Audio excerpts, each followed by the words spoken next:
Hello everyone, this is Globku from Magical Noob, reviewing Dying Light. We're gonna start things off by explaining exactly what the game is, and then we'll move on to my personal opinion about it. So if you already know what Dying Light is, you might want to click the annotation to skip to the opinion part. If not, sit back, relax, and enjoy the video. Dying Light is an open-world zombie game with lots of free running. It's from the developer Techland, responsible for Dead Island back in 2011. This game takes a lot from its predecessors, such as the melee-focused combat system and the crafting of crazy weapons you can fight the zombies with. You find blueprints by simply exploring the world or via completing quests, and they pretty much work like upgrades. You can use them on a weapon you have previously picked up to increase its base damage and apply an effect to it, like electricity or fire, for example. The weapons still break quite fast, so it's important to keep repairing them or replacing them with better ones that you find around the world. There are also other utility items that can be crafted, such as medkits and throwing weapons like ninja stars or Molotov cocktails. All the crafting is done with the materials you find in the city, and everything is color-coded according to its rarity. Purple items are more rare than the blue items, which in turn are rarer than the greens. To help you find these items, the game gives you an ability called Survivor Sense, which will ping those object locations even through walls. The game features a day-night cycle. During the day, you are kind of safe, since most of your enemies are comprised of the typical brainless biters. Although you might want to be careful, because noise will attract zombies who have just recently turned, meaning they are fast, they can climb, and often dodge your attacks. There's also bigger zombies that wield heavy weapons and others that spit acid, but most of them are fairly easy to avoid if you wish to do so. During the night, it becomes a stealth game. A new zombie type appears, called the Volatiles. These are extremely fast, climb extremely well, and do a ton of damage to the player. So you'll want to do your best to stay out of sight. If they do spot you, then a chase begins. The longer this chase takes, the more zombies will chase you, and fighting is really not an option. You want to get into the nearest safe house, which are shielded with ultraviolet light. You can also skip the night if you wish to do so on any of these safe houses by going to sleep. Your character has two main stats that level up each time you do corresponding actions, in a similar way to that of the Elder Scrolls games. Free running actions such as climbing or jumping from rooftops will increase your agility, and attacking the zombies will increase your power. When you level up on either of these stats, you can spend your skill points in the corresponding skill tree, unlocking new moves or simply improving the ones you already know. You can also earn double the agility or power points by playing during the night, giving you an incentive to not just skip it. In addition to those skill trees, there is a third one called the Survivor skill tree. This one can be leveled up by completing story missions, side quests, or other open world activities. And it's the Survivor rank that determines the quality of the gear your enemies drop, the quality of the items you can buy from vendors, not to mention it also has its own skill tree, with several things to upgrade, such as more backpack space or new blueprints to unlock. The world size is not huge, but considering that you can't drive any vehicles in the game, and that your only way of traveling is on foot, that makes it feel so much bigger. A new area also opens up later in the game with a lot of tall buildings, which makes great use of your grappling hook, which you will unlock by Survivor rank 12. There are also several smaller, closed environments attached to specific missions.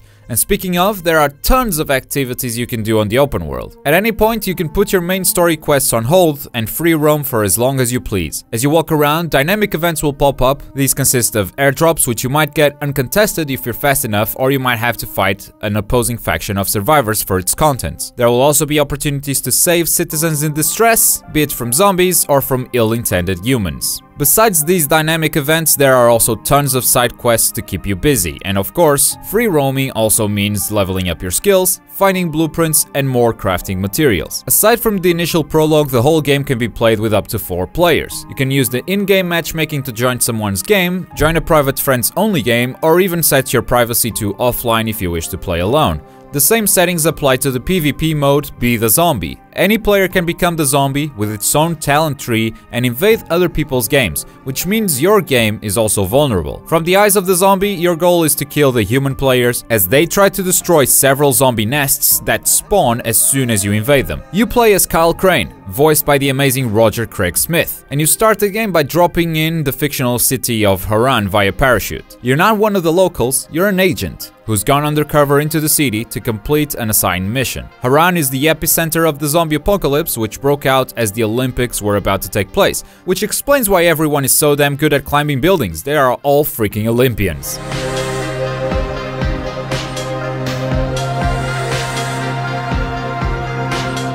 The free running in this game is great. It might not be as polished as Mirror's Edge. I did encounter a few ledges that didn't work exactly as they should, especially when using the grappling hook, but we have to bear in mind that Mirror's Edge took place in what were mostly linear levels, comprised of rooftops and a few indoor environments.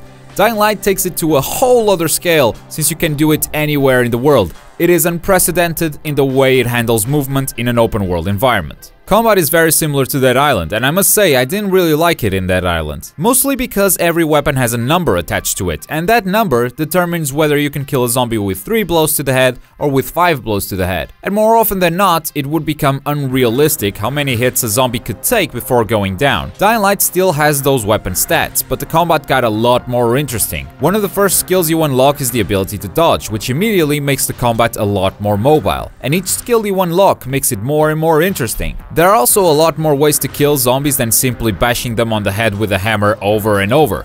You can, for instance, drop-kick zombies onto spikes or grapple them as they're about to attack you and throw them off a rooftop. I also think that the crafting makes the whole thing a lot more enjoyable. Hitting an enemy with a sword and watch them be electrocuted, it's somewhat satisfying. So despite me not liking the fact that some zombies still take 10 hits to the head to die just because my weapon doesn't have a high enough number on it, what I dislike is often overtaken by the joy of impaling a burning zombie on spikes and the slow motion skeleton effect every time I break a few bones. The one thing I didn't like combat-wise was shooting. The shooting in this game is extremely basic, weapon recoil is almost non-existent, and the game forces you into a couple of shooting sections because when you're up against 20 enemies with assault rifles, trying to hit them with an axe is probably not a good idea. Since we've touched on the subject of crafting, I would like a bit more variety for the weapons. You might have a lot of blueprints, but you'll find that most of them do the same, just on different weapon types. Basically, you can upgrade a weapon with 5 different bonuses. There's impact, burning, electricity, bleeding, and toxic. The first blueprints you find only allow you to apply one of these effects. Later, you can apply at least 2. More variety, more elements would be appreciated,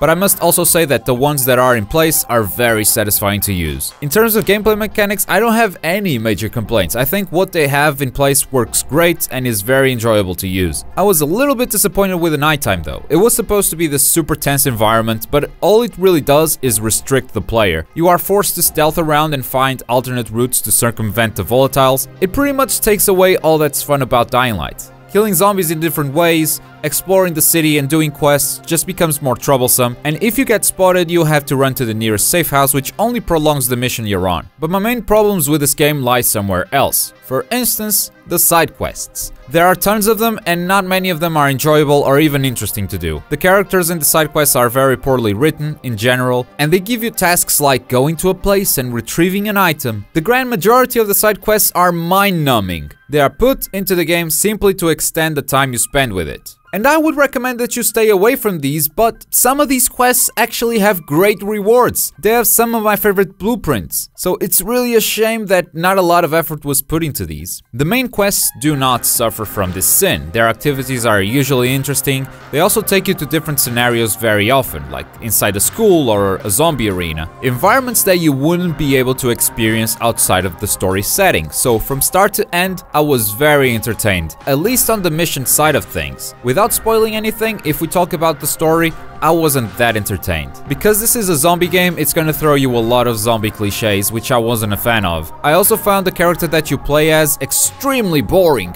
Is this over-the-top morally correct guy who makes nothing but predictable choices. This makes him feel less like a human character and more like a textbook hero that we've seen 1,000 times in video games. I did like the main antagonist, Rice. He's that crazy psychopath that you can kinda relate to because you like his character. I'd say he's not as good as the antagonist on Far Cry 3 and 4, but he's on the same boat. On the multiplayer side of things, I think there's some tweaking needed on the Be the Zombie mode. When you start off without any abilities for your Night Hunter, it is extremely easy for the humans to win. All they need to do is point their flashlight at you and they melee you 3 times and you're gone. Also, I've encountered some guys who just like to hide in a safe house and wait for me to go away, and because they're in the safe house, there's absolutely nothing I can do. But this game mode was built in a way that allows Techland to balance it later, so I hope this gets fixed in the future, as I've been finding this game mode extremely enjoyable. Overall, I'm walking away from Dying Light on a very positive note. It's a great game. It has its problems, but I think the way the gameplay works overshadows all I thought was negative about it. If you like Dead Island, you will most certainly love this game. I personally got bored with Dead Island every time I tried to play it, and Dying Light kept me interested from start to finish. With that said, we don't really score our reviews, but feel free to do it in the comments below.